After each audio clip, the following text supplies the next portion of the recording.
வணக்கம் சார். வணக்கம். இன்னைக்கு தேனியில் டிடிவி தினகரனுக்கு ஆதரவாக அண்ணாமலை பிரச்சாரம் பண்ணுறாரு. பிரச்சாரத்தில் பேசும்போது ஜூன் 4க்கு அப்புறமா அதிமுக எடப்பாடி பழனிசாமி தலைமையில் இருக்காது, டிடிவி தினகரன் தலைமையில் தான் அதிமுக தொண்டர்கள் எல்லாம் வந்துடுவாங்க அப்படிங்கிற ஒரு விஷயத்த சொல்கிறாரு. கூட்டணியில் இன்னைக்கு இல்லாமல் இருக்கலாம், அதிமுகவுக்கும் அவங்களுக்கும் இன்னைக்கு ஒரு எதிர்நிலைப்பாடு கூட இருக்கலாம். ஆனால் இந்த மாதிரியான ஒரு ஓப்பன் ஸ்டேட்மெண்ட் கொடுக்குறாரு, அதுக்கு தயக்கம் இல்லைன்னு சொல்கிறாரு. இது சொல்கிறதுக்கு எனக்கு எந்த தயக்கமும் இல்லை அப்படிங்கிறத சொல்கிறாரு. அவர் தயங்காமல் பல விஷயங்கள் பேசிட்டு வர்றாரு. அதை தான் நம்ம சரியில்லைன்றோம். அனுபவம் அப்படின்றது ரொம்ப முக்கியம். நீங்கள் பார்த்தீங்கன்னா அமித்ஷா வர்றாரு, ஏடிஎம்கே எங்கேயுமே விமர்சனம் பண்ணல. மோடி வந்தார், எங்கேயும் விமர்சனம் பண்ணல. அப்படி விமர்சனம் பண்ணாலும் அது விமர்சனமாக தான் இருக்கும். தனிப்பட்ட இதுவாக போட்டு அடிக்கிறது, அதிமுகவை இருக்காது இந்த மாதிரி. ப்ரொஃபஸர் சீனிவாசன் பேசினார், அதுக்கு செல்லூர் ராஜெலாம் பதில் சொன்னாங்க. தமிழ்நாட்டில் ஏதோ ஒரு அஜெண்டா மாதிரி வச்சு பேசிகிட்டு இருக்கிறாங்க. நீங்கள் யோசிச்சு பாருங்கள், ஒரு தலைவர் ஒரு மாநில தலைவராக இருக்கார், இன்னொரு பெரிய கட்சி, அது தமிழ்நாட்டில் 2 பெரிய கட்சிகளில் ஒரு கட்சி, 30 வருஷம் ஆட்சியில் இருந்த ஒரு கட்சி. அந்த கட்சியை நீங்கள் பேசுகிறீங்கன்னா அதுக்கேற்ற மாதிரி வார்த்தைகளை தான் பயன்படுத்தணும். கட்சியே இருக்காது அப்படின்றது எந்த நாள்லாம் ஆட்சிக்கு வர முடியாது. இப்போ இவர் பேசுகிறார், எடப்பாடி முதல்வர் ஸ்டாலின் அவர்களே, நீங்கள் எந்த காலத்தில் இனிமேல் ஆட்சிக்கு வர முடியாது, நீங்கள் வர முடியாது. உதயநிதி சொல்கிறாரு. இதெல்லாம் விமர்சனம். திமுகவே இருக்காது, ஒழிச்சிடுவோம் அப்படின்றதுலாம் ரொம்ப அதிகமான இது. அந்த மாதிரி தான் இவர் பேசுகிறார். அதுக்கு அடுத்த ஸ்டெப்பு தினகரன், டிடிவி தினகரன் தலைமையில்ன்றார். அப்போ சசிகலா விட்டுருவாங்களா? ஓபிஎஸ் என்ன போகிறாரு? இது ஒரு பக்கம் வச்சுக்கிட்டாலும் அதிமுகன்ற கட்சி எப்படி கடந்து வந்திருக்கு அப்படின்னு நம்ம பார்த்தோன்னா, 2017 ஜெயலலிதா மறைவுக்கு பிறகு ஓபிஎஸ்ஸே முதலமைச்சராக தொடரலான்னு நினைக்கிறாரு. ஆனால் அவர் பிஜேபி அவர் ஆட்டி வைக்குது. இதை சசிகலா, இதே டிடிவி தினகரன், நடராஜன் எல்லாருமே பார்க்குறாங்க. இது போனால் நம்ம கைக்குள்ளே இவர் இருக்க மாட்டார், சிக்கல் அப்படின்ட்டு அவருக்கு எதிரான வேலைலாம் பண்ண ஆரம்பிக்கிறாங்க. அவரை டீஃபேம் பண்ணுறதுக்கான வேலைலாம் நடக்குது. அதில் ஒன்று தான் ஜல்லிக்கட்டு போராட்டம் இருக்க. நீங்கள் பார்த்தீங்கன்னா ஒரு ஸ்டேட்டுக்குள்ளே, அது தலைநகரத்தில் இந்த மாதிரி கூடுறதுக்கு போலீஸ் விடுமா? அது மெரினா மாதிரி இடத்துல. அப்போ அது போலீஸும் கண்டுக்காமல் விட்டு அது ஒரு மாதிரி போராட்டம் மாற்றினாங்க. அதை இவருக்கான நெருக்கடியாக கொண்டு வந்தாங்க. ஆனால் டெல்லி என்ன பண்ணிச்சு, நீ வா, நான் அந்த சட்டத்தை உனக்கு ரிவோக் பண்ணி கொடுக்குறேன்ட்டு வர வச்சு அவரை ஜல்லிக்கட்டு நாயகனாக்கி விட்டாங்க. சரி, இதுக்கு மேலே இருந்தால் வேலைக்கு ஆகாது தான் இவரை ரிசைன் பண்ண சொல்லி பண்ணுறாங்க. அதில் தான் இவர் வெளியில் என்னென்னு ஆலோசனை கேட்கும்போது தர்ம யுத்தம் அப்படின்னு தொடங்குறாரு. குருமூர்த்தி சொன்னார், நான் தான் அந்த ஐடியா கொடுத்தேன்னு. அப்போ தெரியுது இவர் யாருடைய ஆலோசனையில் இயங்குனாருன்னு. ஒரு கட்சியுடைய தலைவர், அவருக்குமே இது மாதிரியான வேலைகளில் இன்னொரு கட்சியுடைய அவங்களுடைய ஆலோசனை கேட்டு இறங்குறதுலாம் அவங்களுடைய தனித்தன்மை இல்லைன்றது இதாகுது. ஓபிஎஸ் ஏன் தனித்தன்மை இல்லாத தலைவர் அப்படின்றதுக்கு இது ஒரு மிக சிறந்த உதாரணம். அதற்கு பிறகு அவர் தலைமையில் ஒரு 11-12 பேர்கிட்ட வெளியே போகிறாங்க, மறுபடியும் ஒருத்தர் திரும்பி போயிடுறாரு. இது தனியாக நடக்குது. இது இருக்கும் பொழுது இவங்க ஆட்சி பொறுப்பை பார்க்குறாங்க. இவங்களுக்கு தண்டனை உடனே கிடைக்குது. உடனே இவர் அங்கே கூவத்தூர் நடந்தது தெரியுமே, அதில் அதிக விலை கொடுத்து முதல்வர் பதவியை வாங்குறாரு. அது வரைக்கும் எடப்பாடி பழனிசாமின்றவர் யாருக்கும் தெரியாது, ஒரு 4-5 பேரில் ஒரு ஆள் அப்படின்ற மாதிரி தான். அந்த எடப்பாடி பழனிசாமி அதற்கு பிறகு 4 வருஷம் அவர் என்ன பண்ணுறாரு, பிஜேபி கூட நீங்கள் இறங்கி பண்ணுறீங்களா, நானும் பண்ணுறேங்க, நானும் பண்ணித்தரேன். அவர் எப்படி பண்ணுறாரு, அந்த ஆட்சி நீடிக்கணும், டெல்லி தலைமையுடைய இது இல்லாமல் நம்ம பண்ண முடியாது அப்படின்றப்போ அவர் இறங்கி பண்ணுறாரு. அவங்க பார்க்குறாங்க அதிமுக நம்ம கைக்குள்ளே இருக்கணும், அப்போ தான் அங்கே டிஎம்கே தான் பண்ண முடியும். அப்போது ஓகே அப்படின்றாங்க. அவங்க என்ன இது பண்ணுறாங்க, அவங்க ஆள் ஓபிஎஸ்ஸை உள்ளே கொண்டு வராங்க, டிடிவியை வெளியே தள்ளணுன்றாங்க. இவங்க டிடிவி சசிகலாம் வெளியே தள்ளுறாங்க, ஓபிஎஸ் உள்ளே கொண்டு வராங்க. எந்த ஓபிஎஸ்ஸு? 11 எம்எல்ஏவோட ஒன்றும் இல்லாமல் ஒதுக்கப்பட்ட ஓபிஎஸ், கரெக்டாக? அப்போது அப்படிப்பட்டவரை திடீர்னு கூப்பிட்டு ஒருங்கிணைப்பாளர், துணை முதல்வர் அப்படின்னு யாராவது கொடுப்பாங்களா? அதுவும் எடப்பாடி கொடுப்பாரா? அப்போ எங்கள் நிர்பந்தம் பின்னணியில் என்ன நடந்ததுன்னு எல்லாருக்குமே தெரியும். இந்த ஓபிஎஸ் 4 வருஷம் படாத பாடுபடுத்துகிறாரு உள்ளே உட்காந்துக்கிட்டு. இவங்களும் அதை இது பண்ணுறாங்க, ஃபார்ம் பண்ணுறாங்க. கரெக்டாக மாவட்ட செயலாளர், ஒன்றிய செயலாளர், கிளை செயலாளர், பொதுக்குழு உறுப்பினர் வரைக்கும் எடப்பாடி அந்த தனக்கான ஆட்களை தேடுற வேலையை பண்ணுறாரு. ஓபிஎஸ் தனக்கான வேலையை, தன் குடும்பத்துக்கான வேலையை பண்ணிகிட்ருக்காரு. ஒரு தலைவன் உருவாகிறது அது சூழ்நிலை காரணமாக தான் அமையும். யாரும் கொண்டு ஒருத்தர் தலைவராக வைக்க முடியாது. அப்படி வச்சா அவர்கள் எந்த அளவுக்கு சிக்கல் வர்றப்போ நிலை தடுமாறுவார்கள், ஒன்றும் அதை பிரச்சனையை எதிர்கொள்ள முடியாமல் போவார்கள் அப்படின்றதுக்கு இன்றைக்கி பல தலைவர் உதாரணமாக இருக்காங்க. அண்ணாமலையை சொல்லுவேன், உதயநிதியை சொல்லுவேன். இவங்க ஜெயலலிதா ஒரு தலைவர் உருவாக்கப்படுறான்றாங்களா, எம்ஜிஆர் கொண்டு வராரு. ஒரு சிறுசேமிப்பு திட்ட இது கொடுக்குறாரு, சத்துணவு திட்ட இது கொடுக்குறாரு, கொள்கை பரப்பு செயலாளரே கொடுக்குறாரு. ஆனால் ஆரம் வீரப்பன் அவங்க இவங்க எல்லாரையும் ஓவர்டேக் பண்ணி வந்து முன்னாடி நிற்கிறாங்களா? கலைஞர் 13வது இடத்துல இருக்காரு திமுக ஆரம்பிக்கும் போது. அப்படி இப்படி இது பண்ணி ஐம்பெரும் தலைவர்களை தாண்டி, ஐம்பெரும் தலைவரில் ஒரு தலைவரையும் சரி பண்ணி, எம்ஜிஆரை இது பண்ணி, சிவாஜி கணேசனை வெளியே போக வச்சு, சம்பத் வெளியே போய், கண்ணதாசன் வெளியே போய், கண்ணதாசன்லாம் பெரிய போட்டி கலைஞருக்கு. அப்படி இப்படி வந்து 68ல் திமுக தலைவராக வராரா? தலைவன் எப்படி உருவாகிறான் பாருங்கள். பல சோதனைகளை கடந்து பலரையும் எங்கே தட்டணும் எங்கே தூக்கணும்னு இது பண்ணி வராங்க. இதுதான் தலைவர்கள் உருவாகிறது. எடப்பாடி கிட்டத்தட்ட அந்த மாதிரி வந்து ஒரு லீடர்ஷிப்பில் வந்து தனக்கு கீழே 2500 பொதுக்குழு உறுப்பினர்களை வச்சுக்கிட்டு ஒரு கட்சியை நீங்கள் 40-50 பேர் கூட உங்கள்கிட்ட இல்லை. நீங்கள் அந்த பொதுக்குழுவில் வெளியேற்றப்படுகிறீர்கள். என்னென்னவோ இந்தியாவில் இருக்க எல்லா கோர்ட்டுக்கும் போயிட்டீங்க. எல்லா கோர்ட்டும் செல்லாது, கட்சி பயிலா இது, அது பிரகாரம் அவர் வந்திருக்காருன்னு கொண்டு வந்துட்டாங்க. இதை ஏன் சொல்கிறேன்னா, இப்படி அடுக்கடுக்காக பல வருடங்கள் வந்து 2500 பொதுக்குழு உறுப்பினர்களை வச்சுக்கிட்டு தேர்தல் ஆணையத்தில் இது பண்ணி ரெட்டை இலட்சணத்தை மீட்டு எந்த பிஜேபி தயவில் இருந்தாங்களோ அந்த பிஜேபியை எதிர்த்து கூட்டணி இல்லைன்னு முடிவு பண்ணி நிற்கிற ஒரு கட்சியை அழிஞ்சு போயிடும்னா எங்கேயாவது வாய்ப்பு இருக்கா சொல்லுங்கள்? அது யதார்த்தமாக பார்க்க வேண்டிய விஷயமா இல்லையா சார்? இது வந்து ஒரு தனிப்பட்ட காழ்ப்புணர்ச்சியில் பேசுகிறாருன்னு ஒரு பக்கம் பார்க்கலாம். இன்னொன்று, ஒருவேளை இந்த தேர்தலில் அதிமுக எதிர்பார்த்த வெற்றியை பெறலை, டிடிவி தினகரன் அங்கே ஜெயிக்கிறாரு அப்படின்னா அந்த கட்சிக்குள்ளேயே ஒரு குழப்பம் வராதா? அந்த கட்சிக்குள்ளேயே கலக குரல்கள் வராதா? போன தடவை 20 எம்எல்ஏ வந்து டிடிவி தினகரனுடைய அமமுகனால அதிமுகவுக்கு தோல்வி கிடைச்சது. 20 எம்எல்ஏ போயிட்டாங்க. ஆனால் 66 எம்எல்ஏக்கள் எடப்பாடி வசம் இருந்தாங்க, பலமான எதிர்கட்சின்றதை ப்ரூவ் பண்ணார். இரட்டை தலைமை இருந்து 20 எம்எல்ஏ வந்து கிடைக்கலன்றப்போ டிடிவி தினகரன் ஒரு பெரிய தலைவர்னு யாராவது ஏற்றுக்கிட்டாங்களா? இல்லை டிடிவி தினகரனோ சசிகலாவோ அதிமுகக்குள்ள எந்த வித இதுவுமே குழப்பத்தை ஏற்படுத்தலைன்னு நீங்கள் வந்து இல்லை, அன்னைக்கு இருந்த சூழல் வேறு. அன்னைக்கு பண்ண தவறுகளுக்கும் அன்னைக்கு நடந்த எல்லா சிக்கல்களுக்கும் ஓபிஎஸ் மேலே எழுதிட்டாங்க. அது எல்லாத்தையும் ஒற்றை தலைமை இருந்தால் நாங்கள் ஜெயிச்சு ஆட்சி. நீங்கள் வெளியில் பார்த்தது ஓபிஎஸ், உள்ளுக்குள்ளே ஓபிஎஸ்க்கு யாரெல்லாம் உதவி? இந்த பக்கம் திமுக, இந்த பக்கம் அண்ணாமலை, அந்த பக்கம் டிடிவி சசிகலா, இவங்க எல்லாருமே தான் எல்லாருடைய உதவிகளோடு தான் அவர் வந்து நின்னார். அவர் ஒன்றும் பெரிய முதுபெரும் தலைவர் இல்லை. அவர் இந்த மாதிரி சப்போர்ட்லாம் வச்சுக்கிட்டு பண்ணிட்டு இருந்தார். அதையெல்லாம் மீறியும் அவரால் பண்ண முடியும். டெல்லி மேலிடமும் அவருக்கு உதவி. இதெல்லாம் மீறி அவர் வந்து பண்ண முடியலன்ற கோபம் தான் பிரதமர் அவரை தவிர்த்தது, பார்க்காம ஒதுக்குனது. இது எல்லாமே இன்றைக்கி ஒரு ஒதுக்கப்பட்டு ஒரு சுயேட்சை சின்னத்தில் நிற்கக்கூடிய நிலைமைக்கு இன்றைக்கி ஓபிஎஸ் போயிருக்காருன்னா இதுதான் காரணம். இந்த ஒரு பார்ட்டுனா இது மாதிரி பலமாக இருக்கிற கட்சியை ஒன்றும் இல்லாமல் ஓரங்கட்டப்பட்டு எந்த பாஜக கூட கூட்டணி வச்சுக்கிட்டா கிணத்துல குதிப்பேன், கல்லை கட்டிட்டு குதிச்சாலும் குதிப்பேன்னு தவிர இங்கே சேர மாட்டேன்னு சொன்னவர் எப்படிங்க உணர்ந்து அவ்வளோ பெரிய இயக்கம் எப்படி ஏற்றுக்குவாங்க? முதல்ல இன்னொன்று, ரெட்டை இலையை முடக்கிற வேறுபாடு அதிமுகன்ற கட்சியே இருக்காதுன்னு அண்ணாமலை பேசிட்டு அதுக்கு தலைவராக இவர் தான் வருவார் டிடிவினா கீழே இருக்கிறவன் அப்படி பார்க்க மாட்டாங்களா? அதிமுக தொண்டர்கள் அவர் வந்து டச் பண்ணல. அதிமுக தொண்டர்கள் இந்த பக்கம் தான் இருக்காங்க. எடப்பாடியோடு இருக்கக்கூடிய அதெல்லாம் சொல்லிக்கிட்டாங்க. அதிமுக தொண்டர்கள் எல்லாருமே சொல்கிறாங்க. இன்றைக்கும் 1.5 கோடி தொண்டர்கள் ஏன்ட்ட இருக்கான்னு ஓபிஎஸ் சொல்கிறாரு. அப்போ ஏன் பொதுக்குழு எங்கே போச்சுன்னு கேட்டால் அதுக்கு பதில் இல்லை. அப்போ இது எல்லாம் பேசிக்கிட்டு வர்றாங்க. இது எல்லாமே நடைமுறையிலன்னு பார்த்தீங்கன்னா நீங்கள் கட்சி பயிலாக தான் பேசும். நாளைக்கே பொதுக்குழு கூட்டுறாங்க, யார்கிட்ட பொதுக்குழு உறுப்பினர் இப்போ யாருக்கு ஓட்டு போடுவோம்? இப்போது நம்ம என்ன சொல்கிறோம்? பணத்தை வச்சு எடப்பாடி வாங்கிட்டாருன்றோம். நீங்களும் வாங்க, உங்களை யார் தடுத்தா? உங்கள்கிட்ட இல்லாத பணமா? ஓபிஎஸ்ட்டு இல்லாத பணமா? அவரால் முடியலன்னா வெறும் பணம் மட்டுமே நீங்கள் சாதிக்க முடியாது அப்படின்றது உதாரணம். பணம் தான் சாதிக்கணும்னா இன்றைக்கி பிஜேபியே தமிழ்நாட்டில் பெரிய கட்சியாக இருக்காதா? அவங்கள்ட்ட இல்லாத பணமா? அது இல்லை. தொண்டர்கள் பலம் நீங்கள் வந்து ஒரு வகையாக நீங்கள் வந்து இருக்கணும். அப்படி இருந்தால்தான் முடியும். நீங்கள் அது இல்லாமல் தப்பாக முடிவெடுத்தீங்கன்னா இன்றைக்கி வைகோ மதிமுக இருக்குல்ல, அந்த மாதிரி தான் இவர். அதிமுக அழியும், இவர் கீழே வரும். அதிமுகன்ற கட்சியே இருக்காது, இவர் கீழே வரும்னா நீங்கள் அவன் தொண்டை எப்படி பார்ப்பானா? அப்படி பார்க்க மாட்டான். கட்சியே இல்லைன்னு சொல்கிறியா நீ? இன்னொன்று, ரெட்டைலைக்கு எதிராக, ஏடிஎம்கேக்கு எதிராக இன்னும் போக போக பேச ஆரம்பிப்பாங்க. ஜெயலலிதாவுக்கு எதிராக பேசுனது, அண்ணாவுக்கு எதிராக பேசுனதுலாம். இன்றைக்கி அவர் என்ன சொல்கிறாரு? தம்பி, இந்த கட்சி தெய்வத்தால் உருவான கட்சின்றாரு. சென்டிமெண்ட்டாக அடிக்கிறாரா?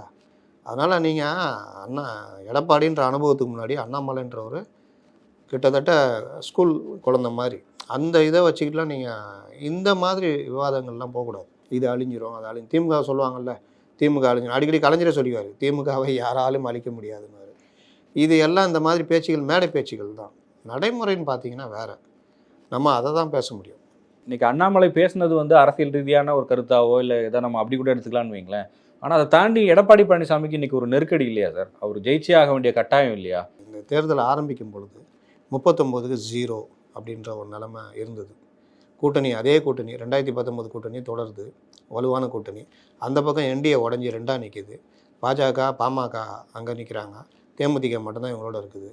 இவங்க வந்து ஒன்றும் இல்லை, பாஜக கூட கள்ள உறவு இப்படிலாம் தான் ஆரம்பித்தாங்க. இவங்க என்ன நினச்சாங்க, மகளிர் உரிமை தொகை, அந்த பஸ்ஸு இலவச பெண்ணுக்கு ஓசி பஸ்ஸுன்னு தான் வாயில் வருது, பொன்முடி சொல்லி சொல்லி அந்த மகளிர் இலவச பேருந்து, இந்த மாதிரி விஷயங்கள்லாம் மக்கள்கிட்ட பெரிய எதிர்பார்ப்பு போகும்னு தான் நினச்சாங்க. அது எல்லாமே தப்பு கணக்குன்னு வந்துருச்சா?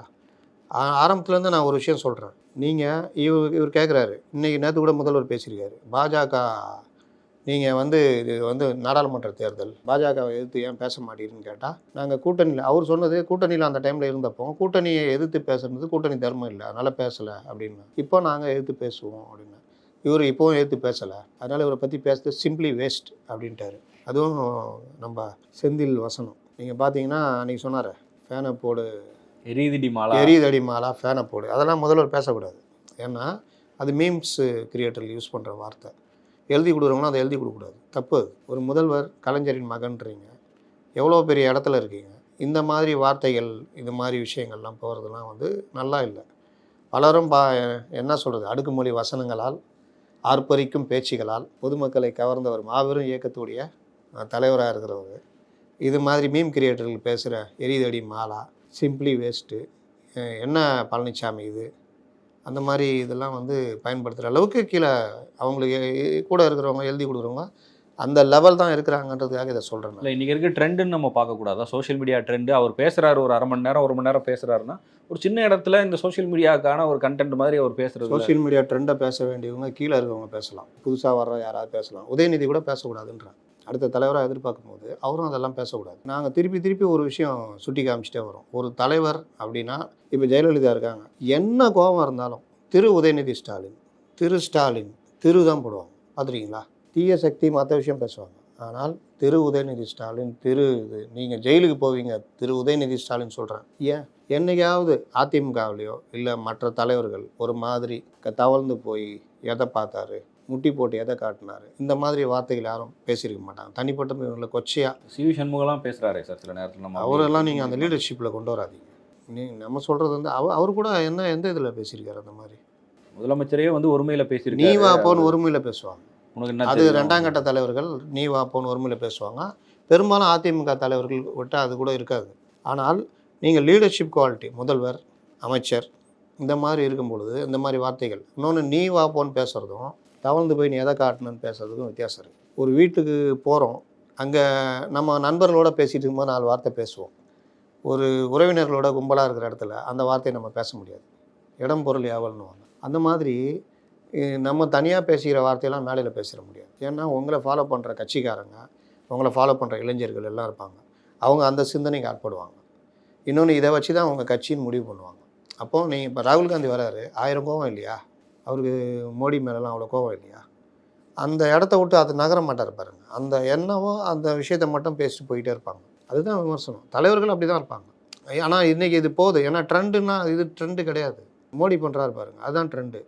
கேம் கிரியேட்டர்ஸு, கேம் இன்ஃப்ளூயன்சரை கூப்பிட்டு கூட்டம் போடுறாரு. என்னென்னா அவர் கூட கூட்டம் போட்டு பேசும்போது அவங்களுக்கு இருக்கிற லட்சக்கணக்கான ஃபாலோவர்ஸு பட்டுன்னு இங்கே இணைவோம். அதில் ஒரு 10,000 பேர் வரட்டுமே. இதுதான் டெக்னிக்கு. அதை விட்டுட்டு இந்த மாதிரி பேசுகிறவன், கண்டபடி கொச்சையாக பேசுகிறவனா கூட கூட்டு வச்சுட்டு அவனுக்கு திட்ட கொடுத்து நீ திட்டு அவனை திட்டுன்னா தரம் இறங்கி போயிடும்.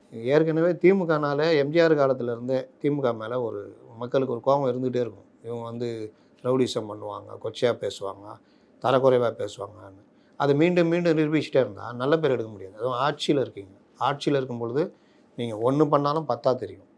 அப்போ அதை கரெக்டாக அதை மெயின்டைன் பண்ணுன்றது ரொம்ப முக்கியம். இப்போ இன்றைக்கி தேதிக்கு தொகுதி நிலவரங்கள் எப்படி இருக்குது சார்? ஒட்டுமொத்தமாக பார்க்கும்போது நீங்கள் தொடக்கத்தில் சொன்ன மாதிரி 39-0ன்றது ஆரம்பத்தில் பேசப்பட்ட விஷயம். இன்றைக்கி கொங்கு மண்டல வைஸாக நான் கேட்குறேனே, கொங்கு மண்டலம் யாருக்கு சாதகமாக இருக்குது? கொங்கு மண்டலம் பெரும்பாலும் 90% ஏடிஎம்கேக்கு சாதகமாக இருக்குது. எப்படி சார்? இப்போ திமுக இத்தனை அமைச்சர்களை களத்தில் இறக்கியிருக்காங்க, அவங்களுடைய ஃபுல் ஃபோர்ஸ் அங்கே வேலை செய்யுது அப்படின்னு நம்ம சொல்லிட முடியுமா?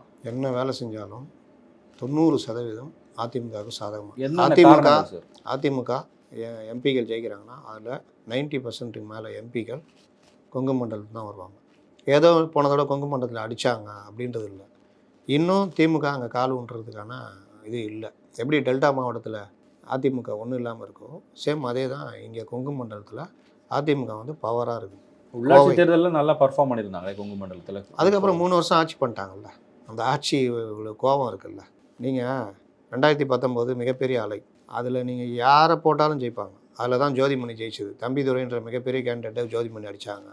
இங்கே ஜெயக்குமார் ஜெயித்தார் திருவள்ளூரில், அங்கே செல்லக்குமார் ஜெயித்தார், இதில் மாணிக் தாக்கூர் ஜெயித்தார்.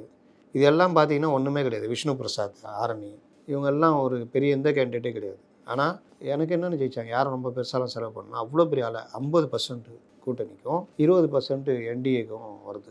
அந்த அலை நீங்கள் நினச்சி பார்க்க முடியாது. ஒவ்வொருத்தரும் 5 லட்சம், 8 லட்சம், 4 லட்சம். திருமாவளவன் மட்டும்தான் 3000. அப்புறம் தள்ளி வச்ச வேலூர் 8000. மற்றபடி பார்த்திங்கன்னா பெரிய அடி. அப்போது இந்த இது வந்து இதே அலை அப்படியே தொடரும் அப்படின்னு எதிர்பார்க்குறாங்க. ஆனால் 21லேயே அது நடக்கலை. கொங்கு மண்டலம் ஃபுல்லாக சேலம் மட்டும்தான் ஜெயித்தாங்க. மற்ற எல்லாம் கொங்கு மண்டலம் காலி. ஏடிஎம்கே தான் அடிச்சது. அதே 50-20 இருக்குமான்னு பார்த்தா இல்லை. 3-4% தான் வித்தியாசத்தில் வர்றாங்க. அந்த 2019 அலை அப்படியே இருந்திருந்தது வச்சுக்கிங்க. ஒருவேளை 2019 சட்டமன்ற தேர்தலும் நடந்திருந்தா நீங்கள் 3 சீட் 4 சீட்டு தான் ஏடிஎம் ஜெயிச்சிருக்கோம். 96 நிலைமை தான் வந்திருக்கும். சேம் இதே 96 நிலைமை தான் 2021 வரும்னு எல்லாம் எதிர்பார்த்தாங்க. அந்த 2 வருஷ கேப்லேயே நீங்கள் பார்த்தீங்கன்னா இவங்களே பெரிய எண்ண மனோபாவத்தில் கூட்டணி கட்சிகளோட நடக்க ஆரம்பிச்சிட்டாங்க.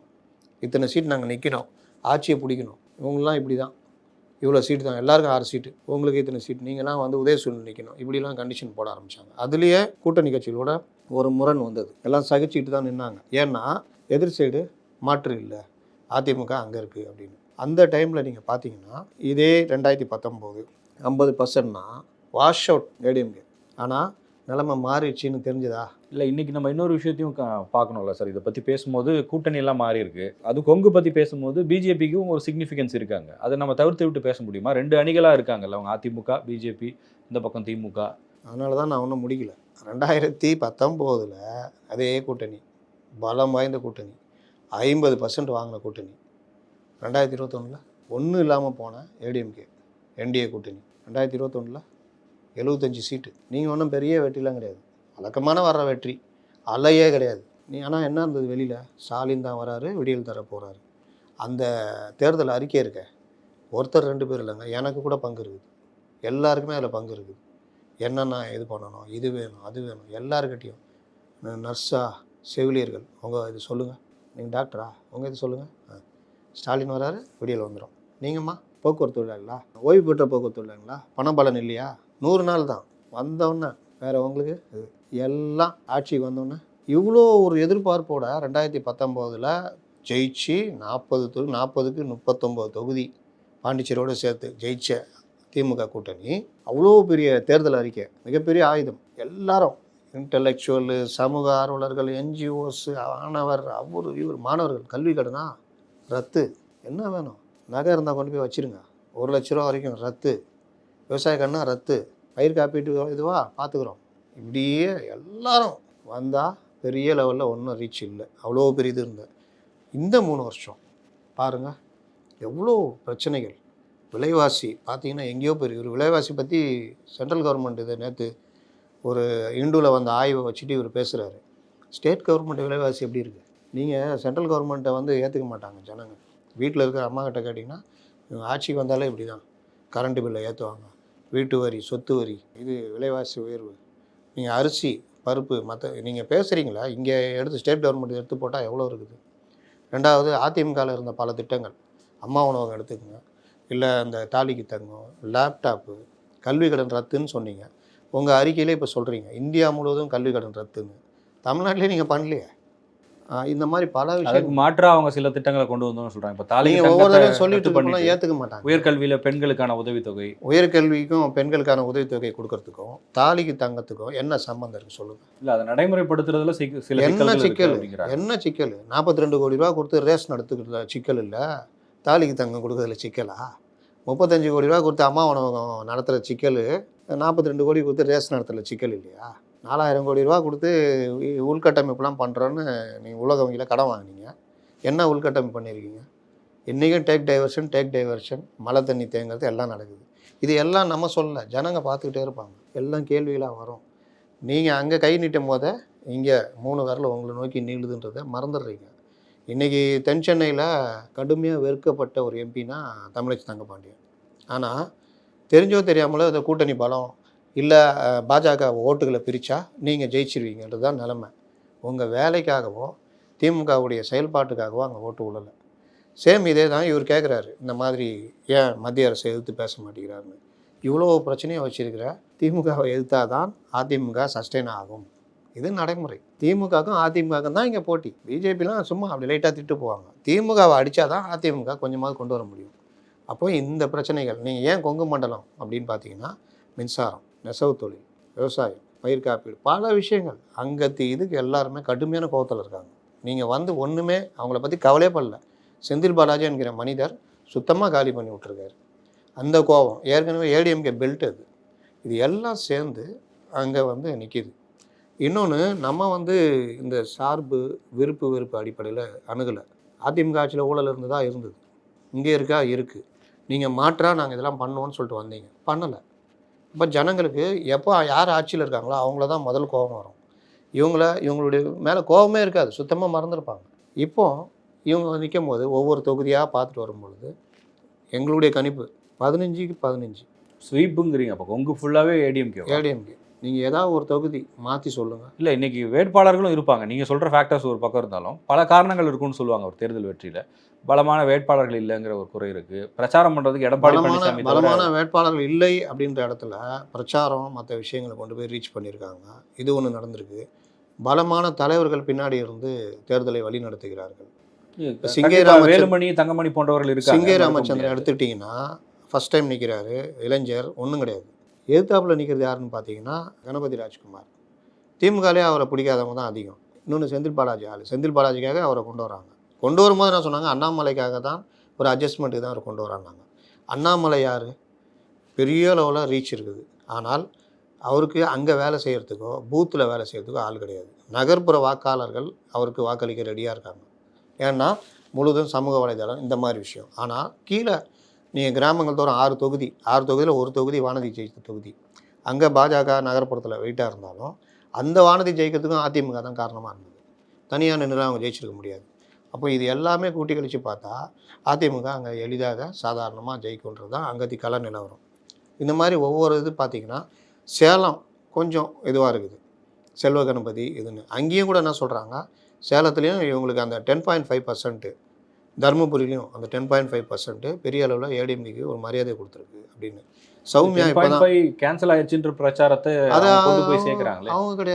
அவங்க கிடையாது, அவங்க கொண்டு வந்தாங்க, அதை வச்சு பண்ணாங்க. டிஎம்கே அதை கொண்டு சரியாக கொடுக்கல. அது டிஎம்கே கொண்டு போகலன்றது தான் வரும். டிஎம்கே அதை ஒழுங்காக பண்ணாமல் எனக்கு என்னென்னு அந்த சட்டத்தை கொண்டு வரும்போது அதை எதிர்த்து வழக்கு போகும்போது நீங்கள் என்ன டேட்டானா பழைய டேட்டாலாம் புதுசாக எடுத்துகிட்டு வாங்குறாங்க. இப்போவும் பாமக என்ன சொல்லுது, எல்லாருடைய இது என்ன, ஜாதிவாரி கணக்கெடுப்பு நடத்துங்க, உங்களுக்கு என்ன பிரச்சனை இருக்குது. பீகார் நடத்துது, கர்நாடகா நடத்தி முடிச்சு, பீகார் நடத்தி இது பண்ணி இம்ப்ளிமெண்ட் பண்ணிட்டு போயிட்டாங்க. ராஜஸ்தான் நடத்துகிறேன்றாங்க, மத்திய பிரதேசம் நடத்துகிறாங்க. ரெண்டுமே பிஜேபி ஆளுற மாநிலங்கள். அப்போ அவங்களாம் நடத்த ரெடியாக இருக்காங்க. இந்தியா முழுதும் நாங்கள் நடத்துவோன்னு இவர் சொல்கிறாரு, ராகுல் சொல்கிறாரு. ஆனால் உங்கள் கையில் அதிகாரத்தை வச்சுக்கிட்டு நீங்கள் பிரதமர் கடிதம் எழுதுறீங்க ஜாதிவாரி கணக்கெடுப்பணும்னு. அது சர்வே தான் பண்ண முடியும்னு சொல்கிறாங்க. ப்ராப்பராக எடுக்கணும்னா அது மத்திய அரசு தான் பண்ண முடியுன்றது தான் திமுகவுடைய. எல்லாமே சும்மா இவங்க சொல்கிறது எல்லாத்தையும் ஏற்றுக்க முடியுமா? அப்போ பீகாரில் எப்படி பண்ணாங்க? இல்லை, இப்போ அதை பண்ணலைன்னா பெரிய விளைவுகள் இருக்கும்னு சொல்லும்போது பிஜேபி பீகாரில் என்னங்க பண்ணாங்க? வெறும் 500 கோடி தான் செலவு. எடுத்து முடிச்சாங்களா இல்லையா? அதன் அடிப்படையில் இன்னைக்கு இடஒதுக்கீடு கொடுத்துட்டு போய்கிட்டு இருக்காங்களா இல்லை? நாளைக்கு அது கோர்ட்டில் போகும்போது நிற்காதுன்ற வாதத்தை வைக்க கோர்ட்டே சொல்லிச்சேன். கோர்ட்டு 3 முறை சொல்லியிருக்கு இடஒதுக்கீடை எடுக்கணும்னு. 1998 88 அலெக்சாண்டர் ஆளுநராக இருக்கும்போது ஒரு உத்தரவு போடுறாரு, 89 எடுக்கணும்னு சொல்லிட்டு. 89 இவங்க வந்தோன்னே ரத்து பண்ணிடுறாங்க. 2010 ஒரு உத்தரவு உச்சநீதிமன்றம் போடுது. அப்போ இவங்க ஆட்சியில் இருக்காங்க, கண்டுக்கல. 2020 குலசேகர பாண்டியனா குலசேகரன் ஆணையம்னு ஏடிஎம்கே அமைக்கிறாங்க, எடப்பாடி பழனிசாமி. இவங்க வந்தோன்னா அந்த ஆணையத்தை கலைச்சிட்றாங்க. அப்போ உங்களுக்கு இயற்கையாகவே அதில் நாட்டம் இல்லை, ஜாதிவாரி கணக்கெடுப்பு எடுக்கிறதுல உங்களுக்கு ஆர்வமே இல்லை.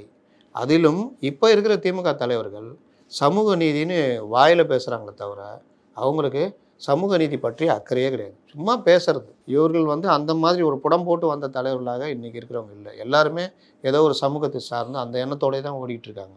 சமூக நீதி இது எவ்வளோ அவசியம், அந்த நீண்ட கால பார்வை இருக்குல்ல, அது குறைவாக இருக்கிறது. அதனுடைய விளைவு தான் அந்த குலசேகரன் பாண்டியன் கமிட்டியை கலைச்சது. அப்போ இதெல்லாம் பண்ணிவிட்டு கண் எதிரில் பீகார் இருக்குது. இப்போ நீங்கள் அந்த 10.5% போகும்போது உச்சநீதிமன்றமே உங்களுக்கு சொல்லிச்சு எடுங்கன்னு. எடுக்கிறதுல உங்கன்னா தயக்கம், கோர்ட்டே உத்தரவு இருக்குது. இன்னும் மத்திய அரசு அவங்களை கைப்பிடி தடுக்கா போகுது. அங்கே இருக்கும் போதே எதிர்கட்சியாக இருந்தவர் தானே எடுத்தார். அப்புறமா தான் அவர் பிஜேபியில் ஜாயின் பண்ணார் நிதிஷ். எதிர்கட்சியாக இருக்கும்போது எடுத்தது தான் இம்ப்ளிமெண்ட் பண்ணாங்க. காங்கிரஸ் கவர்மெண்ட் இருக்கும்போது தான், பிஜேபி கவர்மெண்ட் இருக்கும்போது தான் எடுத்தாங்கன்னு நினைக்கிறேன். கர்நாடகாவில் காங்கிரஸ் நாங்கள் வந்தால் வெளியிடுவோம்னாங்க. இது வரைக்கும் வெளியிடாமல் வச்சுருக்காங்க. ராஜஸ்தான், மத்திய பிரதேசம் இவங்க ஆட்சி தான் நடக்குது. அப்போ அதெல்லாம் பிரச்சனை இல்லை. இவங்க நீ ஏன் அப்போ ஏன் எழுதுறீங்க பிரதமருக்கு கடிதம்? அதுக்கான வாய்ப்புகள் இருக்குதா இல்லையான்ற தேடல் கூட இல்லை. அப்போ இந்த மாதிரி விஷயங்கள் எல்லாமே தான் அவங்களுக்கு தேர்தலில் வந்து அந்த மாவட்டங்கள், இப்போ தருமபுரி, சேலம் வச்சுட்டிங்கன்னா அது ஒரு மரியாதையை கொடுத்துருக்குது ஏடிஎம்கேக்கு. அங்கே வந்து பிரச்சனை ஆகி தான் இப்போ கொஞ்சம் ஸ்பீடப் பண்ணியிருக்காங்க இவங்க சௌமியா. அங்கே கூட டிஎம்கே 3வது இடத்துக்கு போகிற கண்டிஷன் தான் இருக்குது. சௌமியாவா ஏடிஎம்கேவா கேண்டிடேட்டான்ற மாதிரி. இந்த மாதிரி பல இடங்கள் ஒவ்வொன்றா செக் பண்ணும் பொழுது பார்த்தா கிட்டத்தட்ட 15, இவங்க 15, 8 இழுபறி, 1 பிஜேபி இருந்தது. அதுவும் அந்த 4 கோடி ரூபா அந்த மேட்டரில் கொஞ்சம் பின்னடைவாக இருக்குது. அதனால் நிலைமை வந்து இந்த வாரம் இப்படி தான் இருக்குது. அடுத்த வாரங்களில் வந்து பணம் இறக்குறது மற்ற விஷயங்கள் கடைசி 2 நாள் 3 நாள் நிலைமை மாறும். 15ஆம் தேதி இல்லை 16ஆம் தேதி கூட உட்காந்து ஒரு இது பேசலாம். 16ஆம் தேதி மாலைக்குள்ளே பேசிடணும்ல. ஆமாம், அதுக்கு இந்த 48 hours தடை இருக்கும். 16ஆம் தேதி கூட தொகுதி வாரியாக கூட உட்காந்து பேசலாம். அதுதான் எடுத்துக்கிட்டு இருக்கிறோம். இதில் என்னென்னா நமக்கு சார்பு கிடையாது. இதில் குளிக்கிறது, இவங்க வருவாங்க அவங்க வருவாங்க. கலை நிலவரம் நீங்கள் ஆரம்பித்தப்போ அப்படி தான் இருந்தது. எப்படி பழைய கூட்டணி, வலுவான கூட்டணி இருந்து. ஆனால் உங்களுக்கு பேர் இல்லை. 3 வருஷம் ஆட்சினால் கடுமையான அதிருப்தி. கூட்டணி கட்சிகள் கொஞ்சமாவது போராட்டமோ அறிக்கையோ மற்ற விஷயங்களோ பண்ணியிருந்தால் அவங்க மேலே ஒரு மரியாதை இருந்திருக்கும். அதுவும் இல்லை. கூட்டணி கட்சிகள் இந்த தடவை தனி சின்னத்தில் நிற்போன்னு இறங்கிட்டாங்க. தனி சின்னமாக அதிமுகவுடைய பலம் வாய்ந்த அந்த இரட்டை இலையான் மோதும் பொழுது கூட்டணி கட்சிகளுக்கு திமுகவுடைய தலைவர்களும் உதவி கிடையாது. பல இடங்களில் முதல்வர் கூப்பிட்டு கண்டிச்சா பிறகு ஏனோ தானோன்னு பண்ணுறாங்க. காலை மாலை தொடர்ச்சியான ஒரு இது எதுவுமே வந்து சரியாக இதாகல. ஒரு இணக்கம் இல்லாத ஒரு நிலைமை போகுது. 2வது இந்த தடவை தேர்தலில் ரொம்ப டைட் பண்ணுறாங்க பணம், அந்த மாதிரி விஷயங்கள்லாம். இது எல்லாம் சேர்ந்து உங்களுக்கு திமுக எதிர்பார்த்த இது ரீச்சை கொண்டு போகல. பொதுமக்கள் மத்தியில் கோபம் இருக்குன்றது பல இடங்களில் வெளிப்படுது. நேற்று கூட துரைமுருகன் மகனுக்காக பிரச்சாரம் பண்ண வந்தப்போ இந்த கிராமத்து மக்கள் எல்லாம் சூழ்ந்து திரும்பி போக வச்சாங்க. அவர் கிட்டத்தட்ட ஒரு 15 காரோட புடைசூழ வர்றாரு. ஜனங்களுக்கு கோபம் வருதில்ல, பண்ணுறாங்கல்ல. அப்போ இந்த மாதிரி விஷயங்கள் எல்லாமே உங்களுக்கு இதெல்லாம் வச்சு கணக்கு போடும்போது தான் இந்தந்த தொகுதியில் இவங்களுக்கு அடிப்படுது. கொங்கு மண்டலத்தில் பெரும்பாலான தொகுதிகள் வருது. தெற்கு மண்டலம்னு பார்த்தீங்கன்னா திமுக பயப்படுது, நிற்கிறதுக்கே பயப்படுறாங்க. எல்லாத்தையுமே கூட்டணி கட்சிகளுக்கு தள்ளி விடுறது. Dindigul CPM, Madurai CPM. அப்படி சொல்ல முடியுமா சார்? எப்படியும் 2 தொகுதிகள் கொடுக்கணும் அப்படின்னா ஏதோ ஒரு இடத்துல கொடுக்கணும்.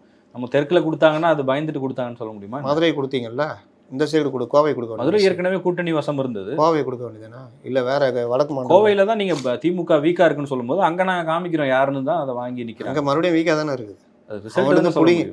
நீங்கள் பிடுங்கும் போது நிலமை வேறு. கோயம்புத்தூரில் மகேந்திரன் நிற்க வைக்கலாம், கரூர் நமக்கு தான். திமுக நம்மளோட எண்ணமாக இருக்கலாம். தலைமைக்கு ஒரு கணக்கு இருக்கும்ல, திமுக தலைமை. இன்னும் தலைமை அங்கேருந்து வர தகவல் தான் நம்ம சொல்கிறோம். நம்ம என்னென்னா நம்மளா உட்காந்து ரூம் போட்டு யோசிக்கிறோம். உள்ளுக்குள்ளே நடக்கிறது நமக்கு தகவலாக வருது.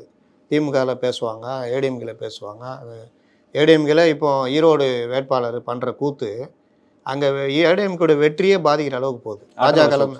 பாஜகலேருந்து வந்தவர் எனக்கு என்னென்னு யாரையும் அனுசரித்து போகிறதில்ல. ஆனால் அவருக்கு தான் அங்கே ஃபேவராக இருக்குன்னு ஒரு டாக் இருக்குதுங்க.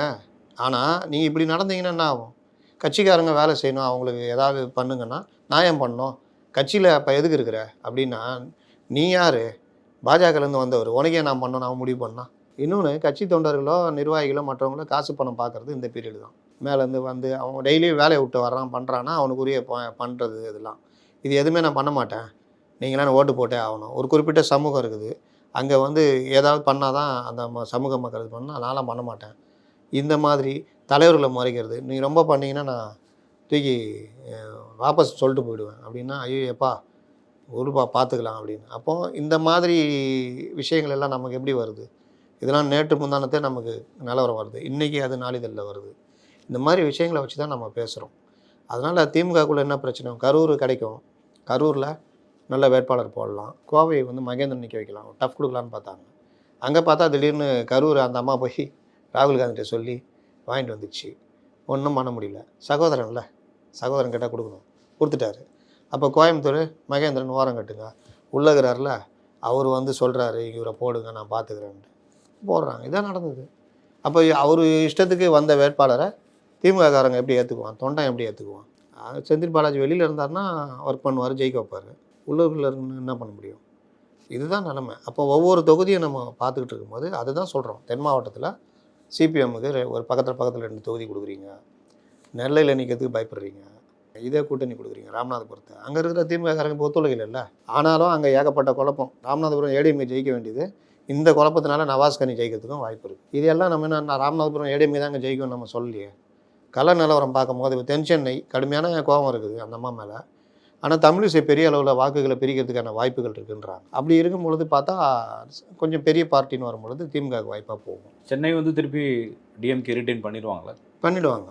மத்திய சென்னை பண்ணிவிடுவாங்க. வட சென்னையில் பிரச்சனை இருக்குது, ஆனாலும் அவருக்கு தான் வாய்ப்பு இருக்குது. கேண்டிடேட்டு வெயிட் இல்லை. அப்போ இந்த மாதிரி விஷயங்கள்லாம் நம்ம கணக்கு போடுமா? இப்போ திருவள்ளூர் தேமுதிக கேண்டிடேட்டு வெயிட் இல்லை. அப்போது நீங்கள் பார்த்தீங்கன்னா காங்கிரஸுக்கு எதிராக அதிமுக அங்கே போட்டி போட்டால் டாக்டர் வேணுகோபால் இருந்தா, இல்லை புதிய பாரதம் கட்சி கொடுத்துருந்தா ரெட்டையில் நிற்க போகிறாங்க, டஃப் கொடுத்துருப்பாங்க. இந்த மாதிரி சில இடங்களில் அதிமுக தவறு செஞ்சது. அதோடைய இது காங்கிரஸுக்கு திமுக கூட்டணி சாதகமாக போகுது. இப்படிலாம் கணக்கு போட்டு தான் நம்ம சொல்கிறோம். நன்றி சார். வணக்கம்.